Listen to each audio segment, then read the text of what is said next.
আসসালামু আলাইকুম। সকালটা বেলা ঘুম দিয়ে উঠিয়া তাড়াহুড়ো করতে আসি ডিউটিতে যাম।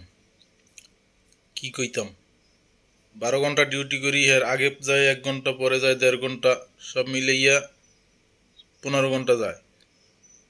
এরপরে কাজ কামে গুছাইতে গুছাইতে 16 ঘন্টা যায়। এবার এই যে বাকি সময়টা একটু ঘুমামু বা ফায় যায় একটু খবরাদি দেখি, আর মোবাইলটা খুলি যে একটা বড় দল আছে দেশে, তারা দেশটা নিয়ে কি চিন্তা ভাবনা করে না করে একটু দেখা দরকার, শুনি। ওমা, হ্যাঁ, হ্যাঁ গো, কোনো নিউজ শুনলেই এর মধ্যে দেখি খালি নির্বাচন।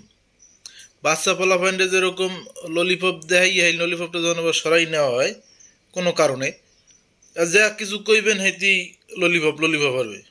হ্যাঁ, মানে এরকম একটা অবস্থা হয়েছে আগো, যা কিছুই কবেন নির্বাচন, যা কিছুই কবেন নির্বাচন, এই হইবে নির্বাচন, ওই হইবে নির্বাচন। বাবারে তোরা নির্বাচনটা দিয়ে হরবি ডাকি,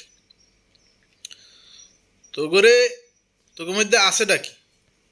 এই যে যতগুলো শীর্ষস্থানীয় নেতারা আছে, এর মধ্যে একটা আছে মিথ্যা কথা ছাড়া কয়, প্রতারণা ছাড়া কোনো কথা কয়।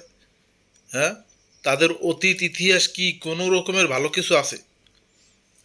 রাজনৈতিক সংস্করণ, দেশের যে পরিবর্তন দরকার, যেটা মানুষের আকাঙ্ক্ষার, এই পরিবর্তন এই সংস্কার পুরোপুরি সম্পন্ন না হওয়া পর্যন্ত, একবারে পুরোপুরি সম্পন্ন বড় ছোট সব কিছু হওয়ার পরে সব তারপরে ক্ষমতা ছাড়বে, নির্বাচন দেবে।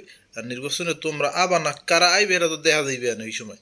ঠিক আছে, এর আগে এই ফেউ ফেউ ঘেউ ঘেউ এই সমস্ত করো না, ওইয়া করিলে কোনো লাভ নাই। হ্যাঁ, মাঠে একবার নামিয়ে দাও, দেখবা না এবার। হ্যাঁ, পাবলিক কি করে আনে তোমাকে, সুন্দর করিয়া নামবে। ওই ঢাকায় যে কর্মী টর্মী নিয়ে যে সভা করছো, প্রত্যেকটা ইউনিয়ন ইউনিয়ন এইভাবে একটা সভা করে দেখো, তোমাকে কর্মী ছাড়া জনগণ তোমাদের পাশে যায় কি না একটু খোঁজ নিয়ে দেখো, নেতা কর্মী ছাড়া।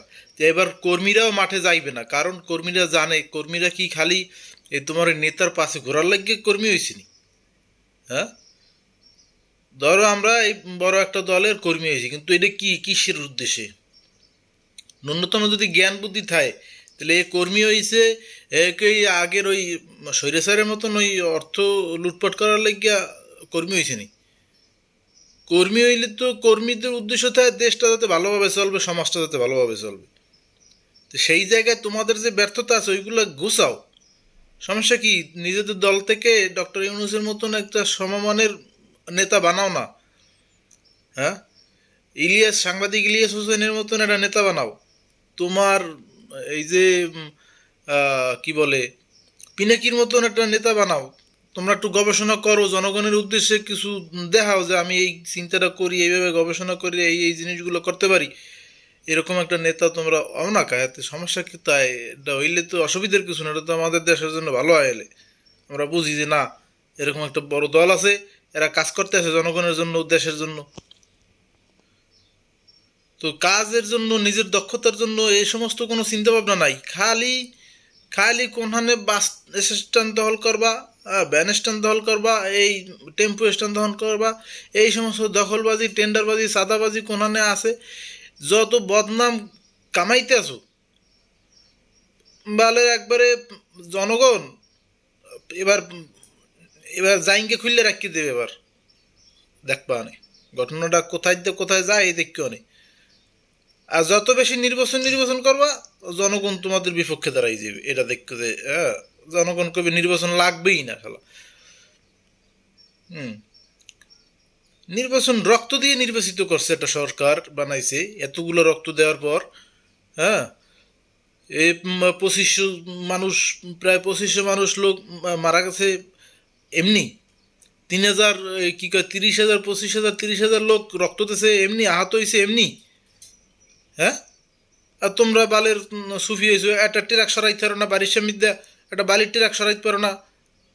আরে এখন আইসো খালি নির্বাচন নির্বাচন হরো, এই সমস্ত ফাইজলামি এই বন্ধ হরো, নাইলে ওই বালের অস্তিত্ব থাকবে নালে।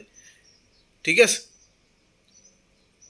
যে দাদারা তোমাদের ওই যে জিয়র রহমানরে যারা হত্যা করছে, হ্যাগো লাগে যাই আতাত করো, হ্যাগো যাই দালাই হরো। একমাত্র জিয়র রহমানের যে পরিবারটা এইটা ছাড়া বাদ বাকি প্রায় 90% নেতাকর্মী তোমাকে এই দাদাগুলো লাগে যাইয়া তোমরা কোয়ালিশন করো, হ্যাঁ, তোমাকে হ্যাঁ লাগে যাই তোমরা, হ্যাঁ, এটারে কি কয় এটারে যোগাযোগ করতে আসো, এখানে যে দালালি করতে আসো, দেশের ভিতরে গুটু লাগানোর চিন্তা ভাবনা, এই সমস্ত ভণ্ডামি ছাড়ো, নাইলে জনগণ একবারে জাইঙ্গে খুলে রাখি দেবে এবার। ঠিক আছে।